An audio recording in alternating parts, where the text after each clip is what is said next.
Hello and welcome to another Cliff Reviews Art House. This time I'm reviewing the film Parthenope, directed by Paolo Sorrentino. This is a visually stunning film. It's so beautifully shot right from the off, and it opens with a really strange image of an ornate Rococo carriage floating on a small boat on the sea. It's a powerful opening. But within 10 minutes I was already having doubts about this film.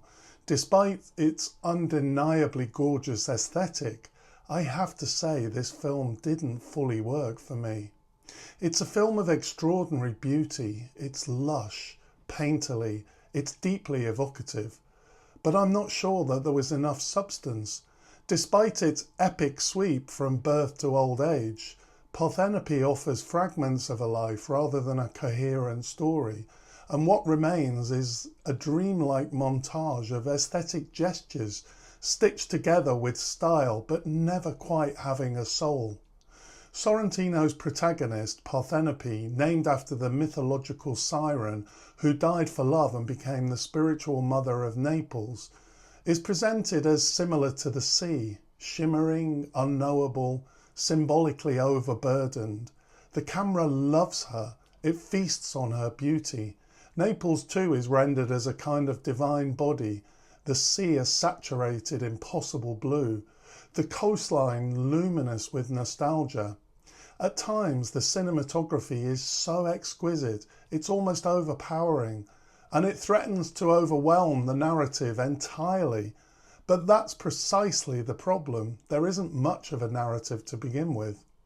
Parthenope drifts from event to event, era to era, a birth, a party, a funeral, a strange New Year's Eve ritual involving the forced sexual union of two heirs from rival mafia families.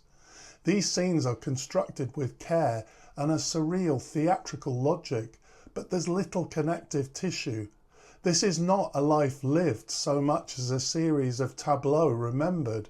Sorrentino constructs the film like a memory play, not comprehensive but impressionistic, as if flipping through someone's internal photo album.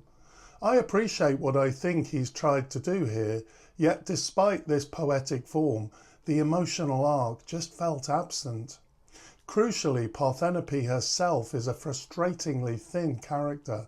She might have been fascinating, a young woman of great beauty who turns towards philosophy and anthropology, seeking meaning beyond surface. But the film never truly explores her intellect. Her academic ambitions are referenced but not dramatised. Her conversations with her professor lack energy. Her research into humanity never becomes our window into hers. Like everything else, her philosophy becomes an aesthetic, another layer of style. She is, in the end, style over substance, which feels like both the film's point and its flaw. There are moments that attempt emotional depth, most notably her encounter with the professor's disfigured son. The scene is clearly intended as a turning point, a moment of reckoning with the limits of beauty, a confrontation with humanity in its most abject form, but it doesn't land. Parthenope's sudden empathy feels unearned. We've not seen her struggle with her identity, nor yearn for meaning. She hasn't grown. And the disfigured son is a bizarre, surreal figure.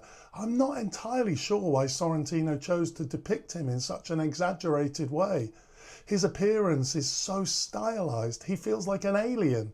It pulls the scene away from realism and deeper into allegory, but to what end isn't entirely clear.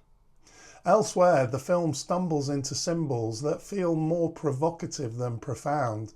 The mafia wedding sex ritual, for instance, is so bizarrely theatrical, it borders on absurdity. It's unclear why Parthenope is even present. If it is meant to be a cultural anthropology moment, a disturbing ritual observed by a young scholar, it lacks the necessary framing. Instead, it plays like another surreal scene inserted for effect. Much like the priest sex scene, another moment of provocation in which symbolism trumps believability. It raises more questions than it answers. And yet, despite all this, Parthenope does cast a kind of spell. There is something haunting about its emptiness, something honest in its refusal to moralise or resolve. I didn't emotionally engage with the characters in this film, but I did feel that I'd been taken on a journey, a strange, slow and often beautiful journey, one filled with light and water, bodies and gazes, silences and images. Overall, I found this film disappointing. It overloads us with beauty and it underdelivers on substance. It didn't feel like a waste of time. There is enough visual poetry to hold the attention, but I'm not sure that I would recommend it. Thanks for watching, and I'll see you next time.